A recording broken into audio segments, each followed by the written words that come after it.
मईशत के हवाले से बेहतरी के इशारे मिल रहे हैं। मुशीर खजाना हफीज शेख का कहना है कि डॉलर के मुकाबले में रुपया मुस्तहकम हो रहा है। हुकूमत ने अखराजात कम और टैक्सेस वसूली से आमदन बढ़ाई है।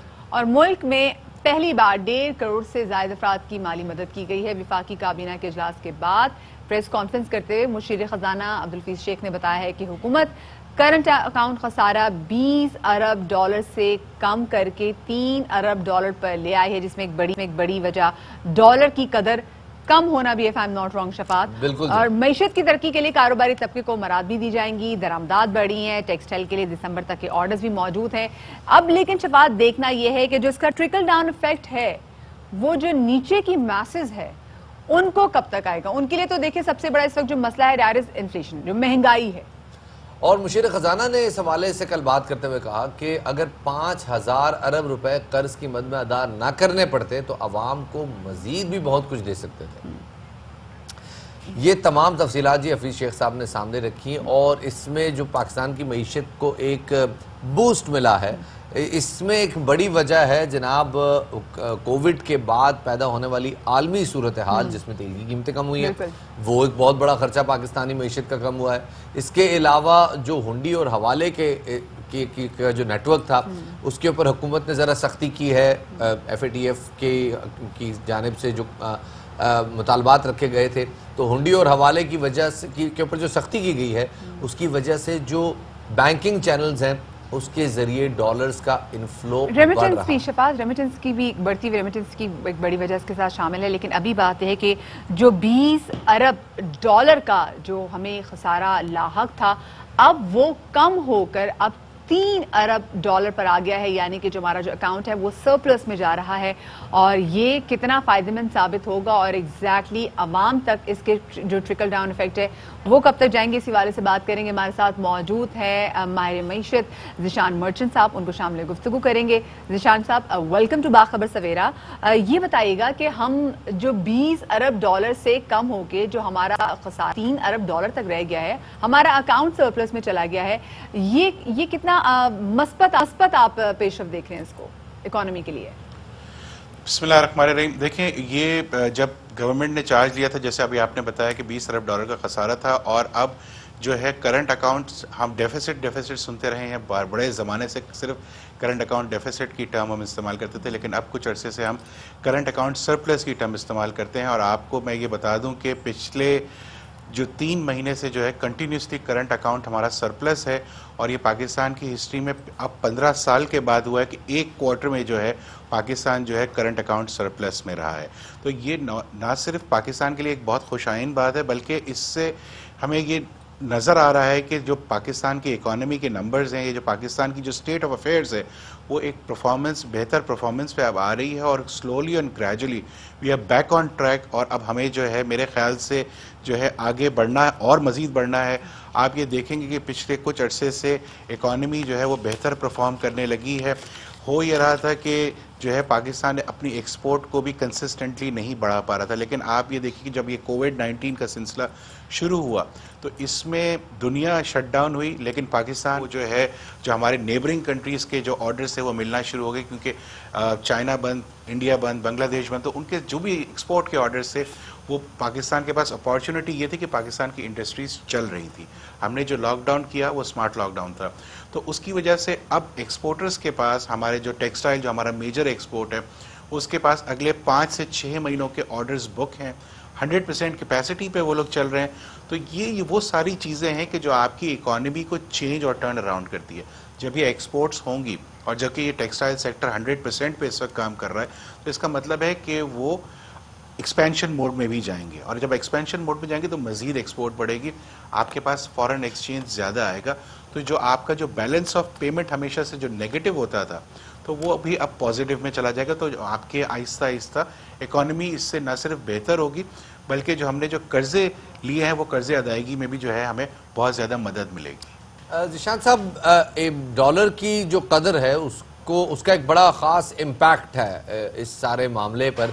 डॉलर की कदर के हवाले से एक तो हवाले और हुंडी के ऊपर जो क्रैकडाउन है और जिस तरह से उस कारोबार को इनकरेज नहीं किया जा रहा वो तो एक वजह है, लेकिन दूसरी वजह ये भी है कि अमेरिका में और दीगर मईशतों में भी बड़ी तादाद में नोट छापे गए हैं, फरलो मनी दी गई है लोगों को, और लोगों ने किसी हद तक एक तासुर यह है कि उस पैसे को इस्तेमाल करने के बजाय अपने मुल्क में इन्वेस्ट किया है। आपको आप इस तासुर के साथ खड़े होंगे? देखिए, डॉलर जो हमारा जो एक तो ये हमें समझना पड़ेगा कि हमारी करेंसी और दुनिया की बेशतर ममालिक की करेंसी इस डॉलर के साथ पैक्ड है।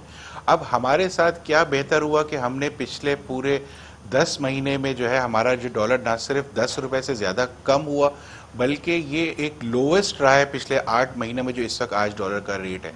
ये क्यों हुआ है? देखिए, इसके पीछे बहुत सारी वजूहत हैं। एक तो ये कि आपने जैसे बताया हवाला हुंडी बंद हुई तो रेमिटेंसेस जो हैं अब वो प्रॉपर चैनल से आ रही हैं। पिछले 3 से 4 महीनों से जो रेमिटेंस का अमाउंट है वो $2 बिलियन से बढ़ गया है। इसी तरीके से आपकी एक्सपोर्ट भी $2 बिलियन से बढ़ गई है हर महीने की।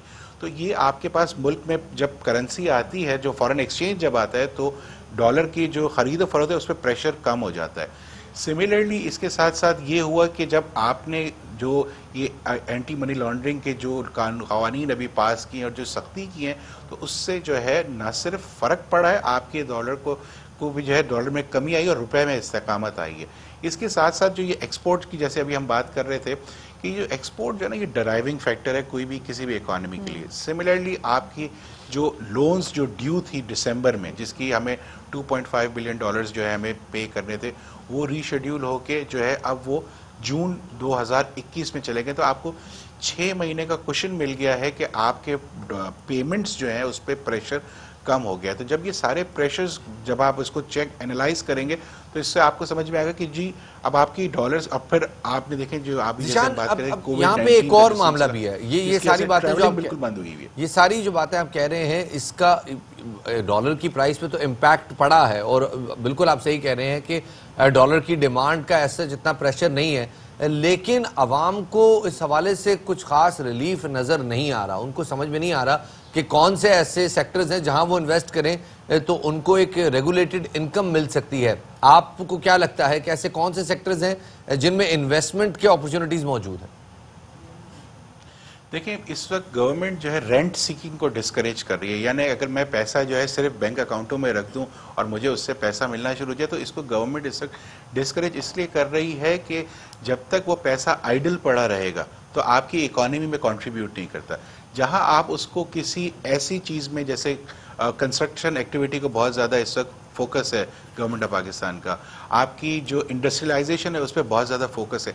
जब ये पैसा इन सेक्टर्स में जाता है तो ना सिर्फ ये पैसा की इसकी वैल्यू बढ़ती है, बल्कि इससे जॉब्स क्रिएशन और इससे एक इकोनॉमिक एक्टिविटी जनरेट होती है। तो वो हम पिछले कुछ अरसे से हम सिर्फ रेंट सीकिंग के ऊपर थे कि जी हाई इंटरेस्ट रेट है, पैसा बैंक में रख दो, कुछ करने की ज़रूरत नहीं है, पैसे मिलते चले जा रहे हैं, तो उसको गवर्नमेंट डिस्करेज कर रही है। तो मैं ये समझता हूँ कि गवर्नमेंट इस राइट डायरेक्शन में है। इंटरेस्ट रेट लोअर काफ़ी हद तक लो हो चुके हैं और इंडस्ट्रियलाइजेशन पे बेनिफिट्स दिए जा रहे हैं। पावर के totally agree, fair enough. One quick question, कल हफीज शेख साहब ने कहा जनाब 5,000 अरब रुपए हमें डेट सर्विसिंग में देने पड़े हैं। आपको लगता है कि IMF प्रोग्राम में जब हम अपने वापस रिदम में आएंगे तो ये डेट सर्विसिंग का प्रेशर दोबारा पड़ेगा और फिर डॉलर की कीमत बढ़ने का खदशा है? देखिए, यकीनन IMF के प्रोग्राम के तहत अभी तक तो जितने भी उनके जो उन्होंने हमारे लिए अहदाफ सेट किए थे, हमने उसको न सिर्फ अचीव किया बल्कि उसको आउट परफॉर्म किया। तो मैं ये समझता हूँ कि यकीनन पेमेंट्स जब भी करनी पड़ेंगी, प्रेशर्स डेवलप होंगे, लेकिन इस वक्त आपकी इकोनॉमी जो चल रही है, जिस तरह से एक्सपोर्ट चल रही है, तो मैं नहीं समझता कि हमें कोई बहुत ज़्यादा मुश्किलात का जो है वो सामना करना पड़ेगा।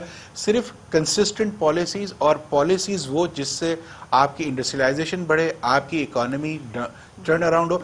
कंस्ट्रक्शन सेक्टर मेरे ख्याल से इस वक्त वो बहुत बड़ा एक सेक्टर है कि अगर जो प्रॉपर चल पड़ा तो मैं समझता हूँ कि ये पाकिस्तान के लिए एक गेम चेंजर हो जाएगा और आपकी न सिर्फ इकोनॉमी बल्कि जॉब क्रिएशंस बहुत ज़्यादा होंगी। ज़बरदस्त, ठीक है, बहुत शुक्रिया जी। ज़ीशान मर्चेंट साहब हमारे साथ मौजूद थे। इस तरीके से हमारी इकोनॉमी जो अभी बूस्ट कर रही है और आगे भी बूस्ट करने के चांसेस है कंस्ट्रक्शन की, जैसे हमने देखा कि इंडस्ट्री अगर ये फ्लरिश करेगी तो किस तरीके से जॉब की और अपॉर्चुनिटीज़ पैदा होंगी।